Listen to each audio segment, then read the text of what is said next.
ଯୁବକର ଏକ ଏସେଟ୍ ତିଆରି ହେବ। ସେଥିପାଇଁ ଖେଳ ପଡିଆ ସଙ୍ଗେ ଆମେ ଜିମ୍ ର କଥା ରଖିଛୁ। ଜିମ୍ ସଙ୍ଗେ ବିଭିନ୍ନ ଇକ୍ୟୁପମେଣ୍ଟ ର ବି ବ୍ୟବସ୍ଥା ରଖିଛୁ। ତାର ସମ୍ପୂର୍ଣ୍ଣ ଗାଇଡଲାଇନ ଆମେ ତଳ ସ୍ତର ପର୍ଯ୍ୟନ୍ତ ଆମେ ପଠେଇ ଦେଇଛୁ। ପଞ୍ଚାୟତର ଉନ୍ନତି ପାଇଁ ପଞ୍ଚାୟତରେ ଏସେଟ୍ କିପରି ତିଆରି ହେବ, କିପରି ଲୋକମାନେ ନିଜ ଗୋଡ଼ରେ ଠିଆ ହେବେ, ସେ ସବୁ ଦୃଷ୍ଟିକୁ ଆଖି ଆଗରେ ରଖି ଏକ ଆମେ ଯୋଜନା ପ୍ରସ୍ତୁତ କରିଛୁ, ଯାହା ହେଲା ଗ୍ରାମ ସମ୍ପଦ। ବହୁମୁଖୀ ପଞ୍ଚାୟତ ସୁବିଧା ଓ ଗ୍ରାମାଞ୍ଚଳ ବିକାଶ ପାଇଁ ସମ୍ପଦର ସବୁଜ, ସୁରକ୍ଷିତ ଏବଂ ସୁଗମ ମଡେଲ ତିଆରି କରିବାର, ଯାହାକୁ ଆମେ କହୁଛୁ green resilient and accessible model of sustainable asset for multi-sectoral panchayat amenities and rural development। ମୂଳ ଲକ୍ଷ୍ୟ ହେଉଛି ଗୋଷ୍ଠୀ ସମ୍ପଦ ସୃଷ୍ଟି, ଗ୍ରାମାଞ୍ଚଳର ଉନ୍ନତି, ପ୍ରତ୍ୟେକ ଗ୍ରାମ ପଞ୍ଚାୟତ ପାଇଁ ଅନ୍ୟ ଗୋଟିଏ ଆଦର୍ଶ ଗ୍ରାମୀଣ ସମ୍ପଦ ଏବେ ପାଇବାର ସୌଭାଗ୍ୟ ପାଇବେ। ଏହା BGBO, CFC, SFC, CSR, DMF, MLA LAD, VBG RAM G ସହିତ ଆମେ କନଭର୍ଜେନ୍ସ ମୋଡରେ ଏ କାମଟା କରିବୁ, ଯାହାକି ଏକ ଆଦର୍ଶ ଖେଳ ପଡିଆ ହେବ, ଆଦର୍ଶ କଲ୍ୟାଣ ମଣ୍ଡପ ହେବ, ଆଦର୍ଶ ପୋଖରୀ ହେବ, ଆଦର୍ଶ ଶ୍ମଶାନ ହେବ, ଆଦର୍ଶ ଗ୍ରାମୀଣ ପାର୍କ ହେବ, ଆଦର୍ଶ ଗ୍ରାମୀଣ ହାଟ ସଙ୍ଗେ ସଙ୍ଗେ ପର୍ଯ୍ୟାବରଣ ପାଇଁ ବି ବୃକ୍ଷରୋପଣ କାର୍ଯ୍ୟକ୍ରମ ହେବ। ଏପରି ଭାବରେ ଯୋଉ ଆମେ ଗୋଷ୍ଠୀ ସମ୍ପଦର ଯୋଜନା ଡିଜାଇନ, ମୂଲ୍ୟାଙ୍କନ, କାର୍ଯ୍ୟାନ୍ୱୟନ, ଗୁଣବତ୍ତା ଏବଂ କେବେ ସମ୍ପୂର୍ଣ୍ଣ ହେବ, ଏ ପ୍ରକାର ନିର୍ଣ୍ଣୟ ନେଇ ଏକ ଏସଓପି ଆମେ ପଞ୍ଚାୟତ ସ୍ତରକୁ, ପଞ୍ଚାୟତ ସମିତି ସ୍ତରକୁ, ଜିଲ୍ଲା ପରିଷଦ ସ୍ତରକୁ, ଜିପିଡିପି, ଆମର ଜେଡପିଡିପି ଏବଂ ଯୋଉଟା ଉନ୍ନତିମୂଳକ କାମକୁ ଗ୍ରାମ ସଭାର ଆଧାରରେ ଏ ମୂଲ୍ୟାଙ୍କନ କରିବାର ବ୍ୟବସ୍ଥା ଆମେ ରଖିଛୁ। ୟାରି ଭିତରେ ଆଦର୍ଶ ଖେଳ ପଡିଆ ପାଇଁ 65,75,000 ଟଙ୍କା ଖର୍ଚ୍ଚ ହେବ, ଯାହାକି ଗୋଟେ ଉନ୍ନତ ମାନର ଖେଳ ପଡିଆ ହେଇପାରିବ। ଏଠି ଆପଣ ମାନେ ଦେଖୁଥିବେ ଯୋଉ ଜାତୀୟ ଶିକ୍ଷାନୀତି ଯୋଉ 2020 ପ୍ରଚଳନ ହଉଛି, ସେ ପ୍ରଚଳନର ବହୁତ ଏକ ବଡ ସୌଭାଗ୍ୟ ଗାଁରେ ରହୁଥିବା ଲୋକଙ୍କର ଆସ୍ଥା ହେବ। ଯୁବକର ଏକ ଏସେଟ୍ ତିଆରି ହେବ। ସେଥିପାଇଁ ଖେଳ ପଡିଆ ସଙ୍ଗେ ଆମେ ଜିମ୍ ର କଥା ରଖିଛୁ। ଜିମ୍ ସଙ୍ଗେ ବିଭିନ୍ନ ଇକ୍ୟୁପମେଣ୍ଟ ର ବି ବ୍ୟବସ୍ଥା ରଖିଛୁ। ତାର ସମ୍ପୂର୍ଣ୍ଣ ଗାଇଡଲାଇନ ଆମେ ତଳ ସ୍ତର ପର୍ଯ୍ୟନ୍ତ ଆମେ ପଠେଇ ଦେଇଛୁ। ଆଦର୍ଶ କଲ୍ୟାଣ ମଣ୍ଡପ, ଆଦର୍ଶ କଲ୍ୟାଣ ମଣ୍ଡପ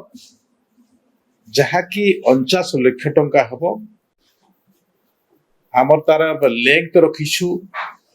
ଆମେ 70 ବାଇ 32 ଫୁଟର ଆମେ ହେଇପାରିବ। 2 ଗ୍ରୀନ ରୁମ୍, ଏକ ପେଣ୍ଡାଲ, ସେଠି ଆମେ ନାଚିବା, ଡେକିବା, ଖାଇବା, ଆଲୋଚନା କରିବା, କୌଣସି ପ୍ରକାର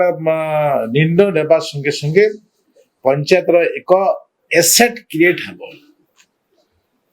ए मॉडल को एपरी आधार करा जाउछि कल्याण मंडप रे लाइट रो भी व्यवस्था रहिबो जदि आमे वन एक्ट प्ले करबा पई चाहूछु कि कोनोसी ड्रामा करबा पई छोट पिला माने को आमे से प्रकार शिखिबा पई चाहूछु गीत नाच विभिन्न फंक्शन करबा पई चाहूछु ताहेले सिठी से प्रकार आमे करि परिबा ता संगे संगे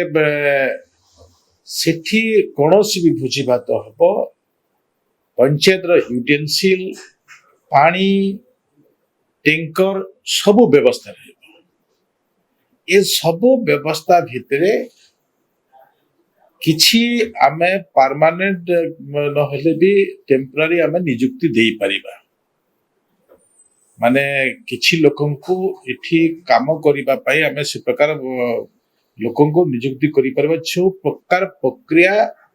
एनएससी म्युनिसिपालिटी रे हे थाए ए प्रकार भी प्रक्रिया भितरे कम पैसा रे अधिक लाभ पाउथबा पंचायत रो एसेट तैयारी होथबा ए प्रकार कल्याण मंडप रो आमे चिंतन करिछु आदर्श पोखरी को आमे 34 लाख टंका रखिछु जोटी जो आदर्श पुष्कर रे आपन को पत्थर पिचिंग रहिबो आपण माने सेठी केमिति गाधेबे गाधवा पाउच रहिबो संगे संगे आमे पेपर ब्लॉक रे चारिपट रखिबा ताकू आमर जिम रो भी किछि इक्विपमेंट रखि परिबा गछ लगे परिबा ए प्रकार गोटे आदर्श पुष्करणी रो सौभाग्य रखिछु ताकू 34 लाख टंका दैछु आमे एक श्मशान व्यवस्था भितर 22 लाख टंका रखुछु बाउंड्री सहित श्मशान रो जो व्यवस्था भितर आमे रहे से प्रकार व्यवस्था भितर आमे 22 लाख टंका दैछु आदर्श ग्रामीण पार्क रे आमे 20 लाख टंका रखिछु ए मॉडल किछि हेइथला किछि जोठी हेइनी एवं छोटी भी आउटिके हमर उन्नति करिवार अछि ताकू भी आमे 20 लाख टंका रखिछु जोठी सेठी भी जिम रहिबो सेठी भी पिंडी रहिबो सेठी भी बसिबार विषय रहिबो सुंदरकरण करिवा पई गार्डन रो व्यवस्था रो जहा दरकार सब विषय रहिबो एवं आदर्श हाट हाटरे लाइट सिस्टम रो धरी पानीय जल सेठिकार शेड रो व्यवस्था केमिति एंट्री ही परिबो बाउंड्री रो व्यवस्था ए सब व्यवस्था को नहीं आमे आदर्श हाट करिवार भी योजना रे रखिछु एवं वृक्षरोपण कार्यक्रम माध्यम रे आमे गत वर्ष 500 प्रत्येक जीपी रे लगैथलु एतर 700 प्रत्येक जीपी रे वृक्षरोपण करिवे एवं आदर्श पाठागार हबो ताकू 10 लाख टंका रखिछु एठी भी आमे जाबतीय व्यवस्था को भी मूल्यांकन करिछु सेठी बहिर कथा अछि टेबल रो कथा अछि चेयर रो कथा अछि लाइट रो कथा अछि सब व्यवस्था रखिबो ए व्यवस्था भितरे आमे जो 6th finance commission रहउछि 6th SFC कथा 16th finance commission 6th SFC पैसा ए सब जो सम्मिश्रण हबो बीबीजी रामजी बीजीपी सब सम्मिश्रण हबो आमे प्रत्येक वर्ष गोटे गाँ रे गोटे कल्याण मंडप करिबा ए वर्ष गोटे कल्याण मंडप आरंभ हबो नेक्स्ट वर्ष आउ गोटे गाँ रे गोटे कल्याण मंडप हबो तार नेक्स्ट वर्ष आउ गोटे गाँ रे तार कल्याण मंडप एमिति जो 5 वर्ष फाइनेंस कमिशन रो अवधि भितरे आमे 5टी गाँ रे 5टी कल्याण मंडप करिवो ପାଞ୍ଚଟି ଆଦର୍ଶ ପୁଷ୍କରିଣୀ କରିବୁ। ତାଠୁ ଅଧିକ ବି ଆମେ ନିର୍ଣ୍ଣୟ ନେବୁ ଯୋଉଠି ଯୋଉ କମ୍ପୋନେଣ୍ଟ ଭିବିଜି ରାମଚିର କମ୍ପୋନେଣ୍ଟ ଯଦି ଅଧିକ ଅଛି ଆମେ ଅଧିକ ପୁଷ୍କରିଣୀର ବି ପୁନରୁଦ୍ଧାର କରିବା ସଙ୍ଗେ ଆଦର୍ଶ ପୁଷ୍କରିଣୀ ଆମେ ତିଆରି କରିବୁ। ତା ସାଙ୍ଗେ ସାଙ୍ଗେ ପ୍ରତ୍ୟେକ ଖେଳ ପଡିଆର ଆମେ ଉନ୍ନତି କରିବୁ। ଯେତେ ଖେଳ ପଡିଆ ଅଛି ସେ ଖେଳ ପଡିଆରେ ବି ଆମେ ମଡେଲ ତିଆରି କରିଛୁ। ସେ ଖେଳ ପଡିଆର ଉନ୍ନତି କରିବୁ। ଆମେ ପ୍ରତ୍ୟେକ ଗାଁର ଏ ପ୍ରକାର ବ୍ୟବସ୍ଥା ରଖିଛୁ ଯେ ପ୍ରଥମତଃ ସମତଳ ବାର ରହିବ, ପେଣ୍ଡାଲ ରହିବ, ଏ ମୁଖ୍ୟତଃ ପ୍ରିଲିମିନାରୀ ସେଠି ରହିବ ଏବଂ ସେଠି ଗୋଟେ ଟ୍ୟୁବୱେଲ ରହିବ। ଏ ପ୍ରିଲିମିନାରୀ କିନ୍ତୁ ତାକୁ ଆଗାମୀ ଦିନରେ ଆହୁରି ଡେଭଲପ କରୁଛୁ ଯେ ତାକୁ ଗ୍ୟାଲେରୀ କେମିତି ହେବ, ବାଉଣ୍ଡରୀର କେମିତି ଭିତରେ ରହିବ, ଜିମ୍ ଭିତରେ କେମିତି ରହିବ,